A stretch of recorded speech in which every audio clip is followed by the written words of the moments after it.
Sir Pavithra Gowda ಹೆಸರು ಒಂದು second ನಾನು ಹೇಳ್ತೀನಿ ಸರ್. ಸರ್ ಏನಾಯಿತು ಅಂದರೆ ಇದ್ರ ವಿಚಾರ ಎಲ್ಲರೂ ತಿಳ್ಕೋಬೇಕು ಇರೋ ಸರ್. 60 ಕೋಟಿ ನಾ ತಿಂದೆ ಅಂತ ವಾರಕ್ಕೊಂದು ಕಂಪ್ಲೇಂಟ್ ಕೊಡೋರು, ಅವ್ರ ಬ್ಯಾಲೆನ್ಸ್ ಶೀಟಲ್ಲಿ ಜಗದೀಶ್ ಬ್ಯಾಲೆನ್ಸ್ ಶೀಟಲ್ಲೇ ಇದೆ ಪವಿತ್ರ ಗೌಡ ಅವ್ರಿಗೆ 2 ಕೋಟಿ ಕೊಟ್ಟಿದ್ದೀನಿ ಅಂತ. ನಾನು ಅದನ್ನು ತೆಗೆದು ಹೈಲೈಟ್ ಮಾಡಿ ಪವಿತ್ರ ಗೌಡ ಒಬ್ಬರದೇ ಅಲ್ಲ 37 ಜನ ಅಂತ ಅವ್ನು ದುಡ್ಡು ಕೊಟ್ಟಿದ್ದಾನೆ ಅಂತ ನಾನು ಕೊಟ್ಟಿದ್ದೀನಿ. ಅವನು ಬರಬೇಕು 37 ಜನದಿಂದ ಅಂತ. ಅದರಲ್ಲಿ ಪವಿತ್ರ ಗೌಡ ಅಂತ ಹೈಲೈಟ್ ಆಗಿದೆ ಅಷ್ಟೇ. ಇಟ್ ಈಸ್ ಅವ್ನ ರೆಗ್ಯುಲರ್ ಬಿಸ್ನೆಸ್ ಇರ್ಬೋದು sir. We don't know what is it. ಒಟ್ಟಲ್ಲಿ ದುಡ್ಡು ಹೋಗಿರೋದು ನಿಜ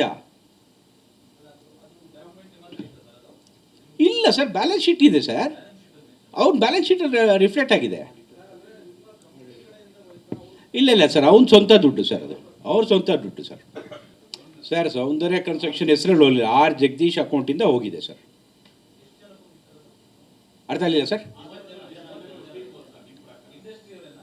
ಸರ್ ಇಲ್ಲ ನೋಡಿ ಸರ್, ಅವ್ನು ಹೆಂಗೆ ಅಂದರೆ ಸರ್ ದುಡ್ಡು ಬರೋದು ಇದೆ, ದುಡ್ಡು ಕೊಡೋದು ಇದೆ.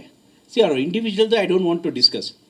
ಯಾಕಂದರೆ ಅವ್ನ ಬ್ಯಾಲೆನ್ಸ್ ಶೀಟ್ ಇದೆ, ಅವನೇ ಸೈನ್ ಹಾಕಿದ್ದಾನೆ. ಅದನ್ನು ನಾನು ಪೊಲೀಸ್ ಸ್ಟೇಷನಲ್ಲೂ ಕೊಟ್ಟಿದ್ದೀನಿ.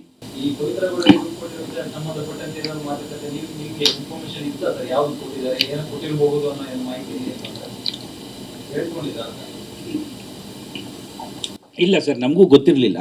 ನಾವು ಇವರು ಯಾವಾಗ 60 crores ಅಲಿಗೇಷನ್ ಮಾಡಿದ್ರು ನಾವು ಬ್ಯಾಲೆನ್ಸ್ ಶೀಟಲ್ಲಿ ತೆಗೆದು ನೋಡಿದ್ವಿ. ಆಡಿಟ್ ಹತ್ರ ಬ್ಯಾಲೆನ್ಸ್ ಶೀಟ್ ಇದೆ. ಬ್ಯಾಲೆನ್ಸ್ ಶೀಟ್ ತೆಗೆದು ನೋಡಿದಾಗ ಅದರಲ್ಲಿ ಮೆನ್ಷನ್ ಆಗಿದೆ. ನಾವು ಅದನ್ನು ಕೊಟ್ಟಾಗ ಪೊಲೀಸರು ಅದನ್ನು ಹೈಲೈಟ್ ಮಾಡಿದ್ರು. ಹೈಲೈಟ್ ಮಾಡಿ ಅದನ್ನು ಗೊತ್ತಾಯ್ತು ಅಷ್ಟೇ ಸರ್.